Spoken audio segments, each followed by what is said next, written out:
ही गौरव के साथ कह सकता हूं कि मोहद्दीनगर विधानसभा क्षेत्र में एनडीए भाजपा प्रत्याशी श्री राजेश सिंह को कोई जीतने से नहीं रोक सकता, कोई लोग जीतने से नहीं रोक सकता। आदरणीय प्रधानमंत्री नरेंद्र मोदी जी, जिनको विकास की भगीरथ की उपाधि मिली है, जो गरीबों के मसीहा है, जिनके नेतृत्व में हिंदुस्तान विश्व गुरु बनने जा रहा है, नरेंद्र मोदी जी की विकास की गंगोत्री मोहद्दीनगर के जन जन तक पहुंचा है। बिहार के मुख्यमंत्री माननीय नीतीश कुमार जी की विकास की धारा जन जन तक पहुंची है। मुकेश सहनी का साथ है, जितना माथी जी का आशीर्वाद है, दुनिया की कोई ताकत मोहद्दीनगर की जीत को जिसको जो चाहिए सबको देने का प्रयास हमारे प्रधानमंत्री जी निरंतर 6 वर्षों से कर रहे हैं और उसमें उन्होंने बहुत सफलता देखा। एक गरीब पिता का पुत्र जो स्टेशन पर चाय बेचते थे, एक गरीब मां का पुत्र जो मां दूसरे के घर में बर्तन धोती थी, नरेंद्र मोदी जी की मां दूसरे के घर में बर्तन धोती। मोदी जी जो आज भारत के प्रधानमंत्री हैं, मोदी जी के बचपन में काल के उस कहानी के पन्नों को आप उल्टेंगे तो पता चलेगा कि नरेंद्र मोदी बचपन से ही दृढ़ संकल्पित इच्छा शक्ति और समाज देश की सेवा के लिए संकल्पित रहने वाले लोग। आज उनके प्रयास से जो गंगा की भगीरथ, गंगा की जो धारा बह रही है विकास की, जन जन तक जाकर गरीबों की सेवा में लगी। कभी कभी उनकी मां जब दूसरे के घर में बर्तन धोने के लिए जाती थी, सुबह का स्कूल जब होता था गर्मी के दिनों में, तो नरेंद्र मोदी जी को भूखे पेट स्कूल जाना पड़ता था, इसलिए उनकी मां को दूसरे के घर में जाकर बर्तन धोना पड़ता था और खाना पकाने का काम करना पड़ता था। जब देश का प्रधानमंत्री जब ऐसे गरीब मां और पिता का पुत्र बनते हैं तो गरीबों पर कितना विचार करते हैं, सोच सकते हैं। मां बहनों के लिए इज्जत घर जिन्होंने दिया, शौचालय दिया।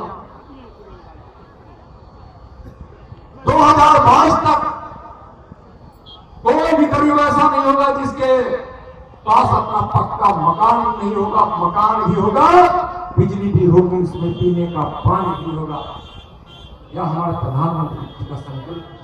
जिस रफ्तार से, जिस योजना से चरणबद्ध गरीबों का घर प्रधानमंत्री आवास योजना से दिया जा रहा है, अनुमान लगाने वाले तो लगा रहे हैं कि 2022 से पहले ही हर गरीबों के पास अपना पक्का मकान।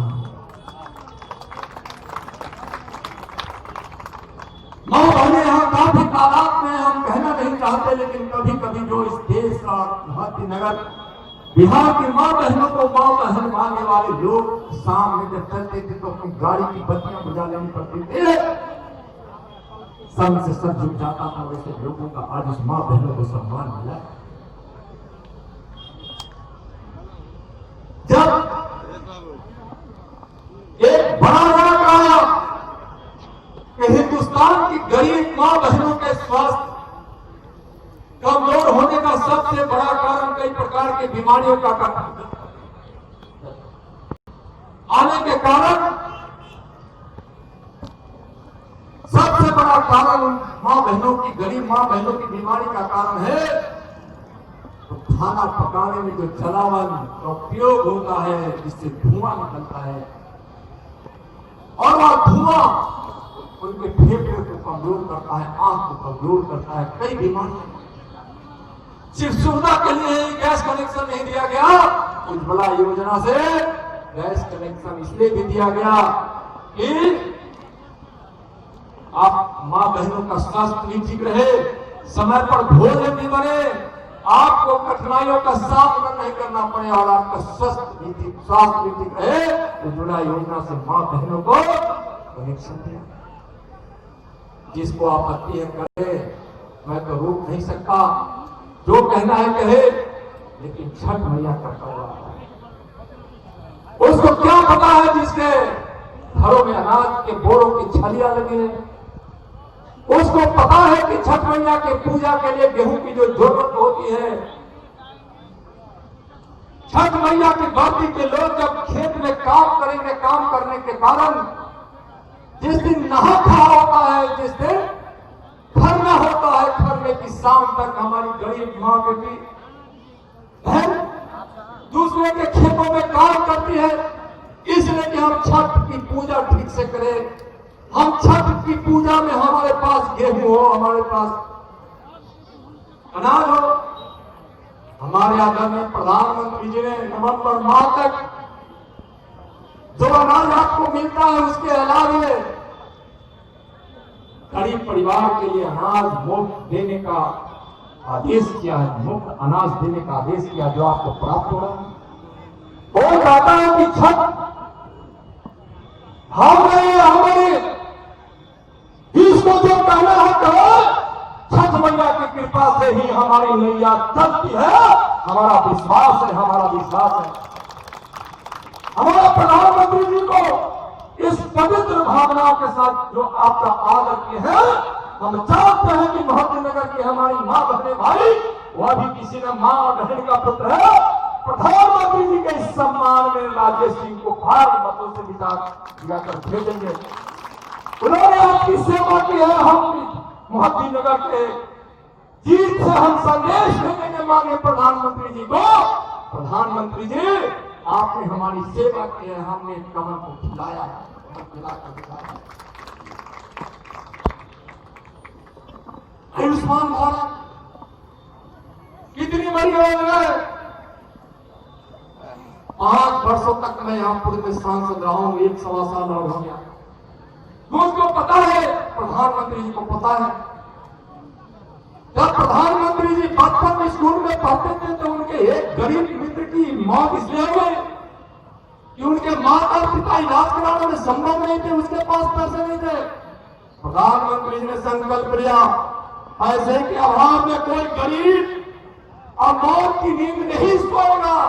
भगवान ने जितनी जिंदगी दी होगी, जो होगा होगा, लेकिन पैसे के अभाव में इस देश का कोई गरीब की मौत नहीं होगी। आयुष्मान भारत के माध्यम से 5 लाख प्रत्येक वर्ष एक परिवार को देने का काम, दूसरे वर्ष में भी जरूरत पड़े तो दूसरे वर्ष में भी 5 लाख देने की योजना। दुनिया की सबसे बड़ी कल्याणकारी योजना स्वास्थ्य योजना। दुनिया सर्च कर रही है, रिसर्च कर रही है कि मोदी जी का आयुष्मान भारत आखिर है क्या, इतने बड़े पैसे की व्यवस्था हुई कहां से। नरेंद्र मोदी है, मोदी है, मोदी है तो हर काम मुमकिन है, हर काम संभव है। गरीबों किसानों का सम्मान, बहनों का सम्मान किसने किया? कानून बदल दिया हमारे नरेंद्र मोदी जी, यशस्वी प्रधानमंत्री जी ने। अपराध करने वाला ऐसा अपराध जो हमारे अबोध बेटी और बच्चियों के साथ जो दुराचार करेगा, उसके लिए मौत की सजा बना दी है प्रधानमंत्री जी ने। मौत की सजा, मौत की सजा। कितनों को मौत की सजा मिल भी गई जब यह कानून बना है। कठोर से कठोर कानून बनाया गया। दलित भाइयों के लिए जब आरक्षण का समय अवधि को बढ़ाने का काम हमारे नरेंद्र मोदी जी ने किया है। सबका सम्मान उन्होंने किया। पिछड़ा वर्ग आयोग को संवैधानिक दर्जा क्यों नहीं दिया गया था? हम पूछना चाहते हैं तेजस्वी जी से, हम पूछना चाहते हैं ऐसे विरोधियों से जो आज पिछड़ों की बात करते हैं। पिछड़ा वर्ग को संवैधानिक दर्जा देने से पिछड़ों को कितना बड़ा अधिकार मिला है। हम चुनौती देते हैं, जिस मंच पर आना है आ जाइए। पिछड़ों का अगर कोई हित सोचता है तो नरेंद्र मोदी जी सोचते हैं, नीतीश कुमार सोचते हैं, भारतीय जनता पार्टी सोचती है, मुकेश सहनी सोचते हैं, जितना मांझी सोचते हैं। 10% आरक्षण अपने अगले बंधुओं को भी मिला है, नौजवानों को मिला है। कितनी बार बार कभी कोर्ट की समस्या, कभी सड़कों की समस्या, कभी सदन में समस्या। स्थितियां बदली है 50-60 वर्षों में। उसने भी टिकट दी, उसको भी 10% का आरक्षण। विभेद मिटा है, मन मिला है। दो मित्र बैठकर जब कोई बात आती थी इस प्रकार से तो मन से मन नहीं मिलता था, मित्रता होती थी, लेकिन मन के मुटाव को नरेंद्र मोदी जी ने समाप्त कर दिया। हम सब एक है, देश के लिए एकता जरूरी है, देश के अखंडता के लिए एकता जरूरी है। भाइयों बहनों, 20 लाख करोड़ से आत्मनिर्भर भारत बनाने का संकल्प क्या है? चश्मा उतार कर देखना भाई, आरजेडी वाले, तेजस्वी जी और कम्युनिस्ट वाले जो भी हों, उनके सागर के साथ सारे के सारे कांग्रेस वालों, जरा अपने चश्मे को उतारो, न्याय के चश्मे से देखो। 20 लाख करोड़ के आत्मनिर्भर भारत का मतलब ही है कि भारत के नौजवानों के हाथ में रोजगार प्राप्त कराना। मतलब ये पता नहीं उन लोगों को कि रोजगार कैसे मिलेगा। मैं जब अटल बिहारी वाजपेयी जी प्रधानमंत्री थे, उस समय मैं युवा मोर्चा का अध्यक्ष था। युवा रोजगार संबंधी एक समिति बनी थी कि युवाओं को रोजगार कैसे मिलेगा। सरकारी नौकरी से कभी नहीं मिल सकता, बहुत कम मात्रा में सरकारी नौकरियां हैं। 130 करोड़ आबादी वाला देश जिसमें 60% नौजवान हो, उसको रोजगार मिलेगा तो व्यापार से मिलेगा, उद्योग से मिलेगा, कौशल से मिलेगा, हुनर से मिलेगा, इंफ्रास्ट्रक्चर के निर्माण से मिलेगा। जो सपने नौजवान देख रहा है और सपना नरेंद्र मोदी जी के आत्मनिर्भर भारत से पूरा हो। भाइयों बहनों, ऐसे हम उजागर की चर्चा करना थोड़ा उनासिक समझते हैं, क्योंकि मैं यहां सांसद हूं, मैं बहुत ज्यादा चर्चा नहीं करूंगा। लेकिन आपको याद है, यही विद्युत सब स्टेशन सिवाईसीपुर का जब बनना था, सड़क नहीं था। मैं लुंगी पहनकर यही विद्यापति धाम में, और जो बाबा भोले को जलाभिषेक के लिए जब कोई जाता है तो कावड़ लेकर जाता है, और उसका बस कोई लुंगी और गंजी का होता है, वह पहनकर मुझे कहा गया कि आज अगर हुआ नहीं तो नहीं जाएगा, इसका ऑर्डर कैंसिल होगा। हमने अपने राशि से 60 लाख की राशि सर्किल इंस्टीट्यूट के लोगों से जाकर मिला, और उस समय का फोटो उठाकर देख लीजिए तो लुंगी और गंजी पहनकर नित्यानंद राय ने उसका शिलान्यास किया। अब जाकर स्टेशन बना। भाइयों, रेल लाइन का दोहरीकरण कार्य लगभग समाप्ति पे। हम जानते हैं कि रेलवे से संबंधित कई मुद्दे हमारे पास आए। चुनाव है, उस मुद्दों को हम नाम से नहीं लेंगे, लेकिन हमारे जीवन में है। कोई मुद्दा यहां से 1 किलोमीटर पर है, कोई 3 किलोमीटर पर है, कोई 7 किलोमीटर पर है, कोई 8 किलोमीटर। अगर मेरी बात को समझ रहे हैं तो पूरी तरह से समझते होंगे। और उसके अभी तक न होने का सिर्फ एक कारण है कि जब तक दोहरीकरण रेलवे का बड़ी लाइन होकर दोहरीकरण नहीं हो जाए, तब तक उन समस्याओं का समाधान संभव नहीं है। जिस दिन दोहरीकरण रेलवे लाइन पर जब कार्य पूरा हो जाएगा और जब ट्रेन का हरी झंडी दिखाएंगे, उसी दिन आपको हम आपके विश्वास पर हम खड़े उतरेंगे। आपकी तरह याद रखिए। अगर लोगों को याद होगा, जितने लोग मिले थे आज से 6 महीना पहले लोकसभा चुनाव के पहले भी, सबको मैं एक आग्रह किया था, ये उस रेलवे लाइन का दोहरीकरण पूर्ण होने दीजिए, पटरियां पर ट्रेन दौड़ने दीजिए। आपको इस समस्या का भी समाधान हम करें। मोहद्दीनगर स्टेशन पर प्रतीक्षालय निर्माण में 4 यात्री सीट बनाया गया, उसकी लंबाई भी बढ़ाई। हम जानते हैं कि अपना रेलवे स्टेशन है किस प्रकार से वहां है। यहां एक हाजीपुर बछवाड़ा एनएच का काम स्वीकृति पहले हो गया, अलाइनमेंट तय हो गया, डीपीआर उसका हुआ। अभी भूमि अधिग्रहण का काम शुरू होगा। लंबी सड़क है, 70 किलोमीटर की सड़क है और हजारों हजार घर हैं, हजारों हजार लोग हैं। जब राशि का आवंटन हो गया, स्वीकृति हो गई, अलाइनमेंट तय हो गया, डीपीआर बन गया, अधिग्रहण का काम प्रारंभ हो गया, तो कोई भी भ्रम मत रखिए, कोई भी भ्रम मत रखिए। क्या आपको पता है? और कोई अगर विपक्ष के लोग इस बात को उठाते हैं तो क्यों कोई नहीं बनाया? क्यों कोई नहीं बनाया? भारत सरकार के नितिन गडकरी जी ने इस योजना घोषणा की, स्वीकृति की, पैसा दे दिया, तो बचा क्या है? काम प्रारंभ, बड़ा काम है, इसकी व्यवस्था खड़ी होगी। किसी का घर बुलडोजर से नित्यानंद राय तोड़ा नहीं सकता, उसकी सहमति से टूटेगी। अगर कहीं मैं अधिकारियों को कहा कि अगर किसी भाई बहन को आपत्ति होगा तो सिर्फ मुझे सूची दे देना, वह भाई और बहन का पैर और मेरा हाथ एक साथ जुड़ा हुआ दिखा पड़ेगा, उसके पांव पर मेरा हाथ होगा, उसके पांव पे हम चरणों में उसका अपना सिर दबाकर उससे हम ले लेंगे। और आप जानते हैं कि जब भारत सरकार में हमारे प्रधानमंत्री जी ने अगर किसी का घर टूटता, जमीन जाती है तो इसका मुआवजा 4 गुना मिलेगा, 4 गुना। हम किसी को कोई दिक्कत नहीं होने देंगे। भाइयों बहनों, बहुत सारी बातें, धमाल से पटोरी रोड बना है, कितना मुश्किल था PWD पर बना।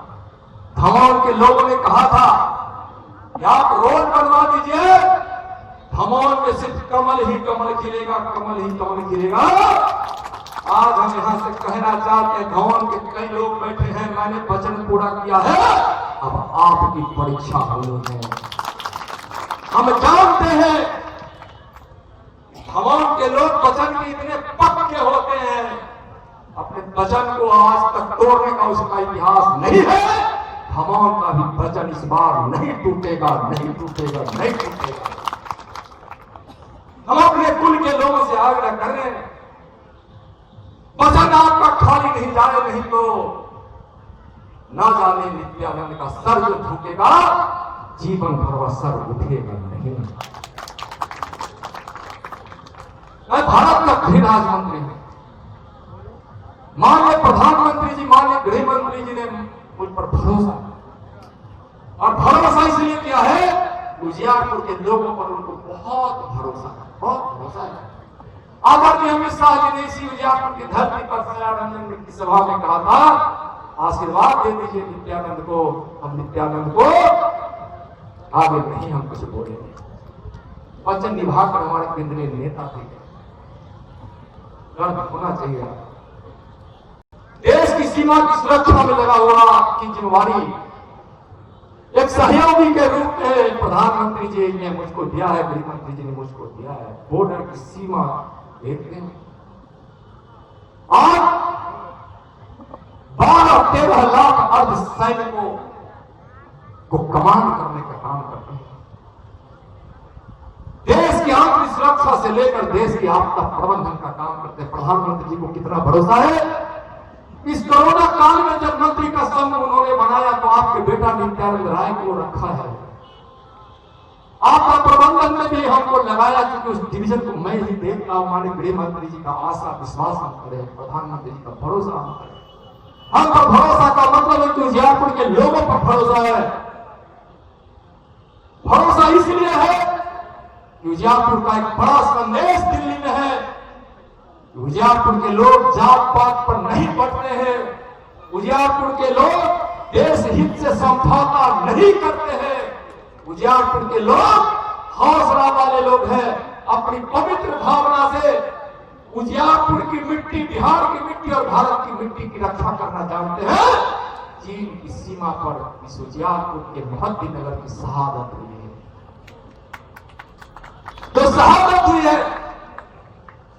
वह शहादत इस मिट्टी के रक्षा की। वहां प्रधानमंत्री जी जाकर ऐसे शहीदों के साथ समय बिताए, जाकर वहां से क्या क्या संघर्ष किए आप सबको पता है। आपसे हम हाथ जोड़कर प्रार्थना करते हैं, आगे भी मुझे कई कार्यक्रम में जाना है। अगर आप जिस प्रकार से हम आपको बोले थे कि आप एक उजियारपुर की सीट जीत लीजिए, हम बिहार की 39-40 सीट जीत लेंगे, आप उजियारपुर को 45 में नित्यानंद राय का 1% योगदान नहीं है, 100% योगदान उजियारपुर के लोगों का है। बिहार में 243 सीट में से 200 सीटें जीतकर नीतीश कुमार जी को मुख्यमंत्री बनाना है। आप सब मिलकर समस्तीपुर की 10 सीट एनडीए की झोली में डाल दीजिए, मोहद्दीन नगर को जीत लीजिए, 200 सीट बिहार का नित्यानंद राय जीत कर आपको बता दूंगा। कितना भरोसा उन लोगों को है कि आज अभियान समिति का संयोजक मुझको बनाया है। बिहार की जीतने की जिम्मेदारी माननीय प्रधानमंत्री जी, माननीय राष्ट्रीय अध्यक्ष माननीय गृहनाथ राजनाथ सिंह जी, माननीय हमारे अमित शाह जी ने मेरे कंधे पे डाला है। मुख्यमंत्री जी ने हम पे भरोसा किया, मुकेश सहनी जी ने हम पे भरोसा किया है। भरोसा का सबसे कारण बड़े आप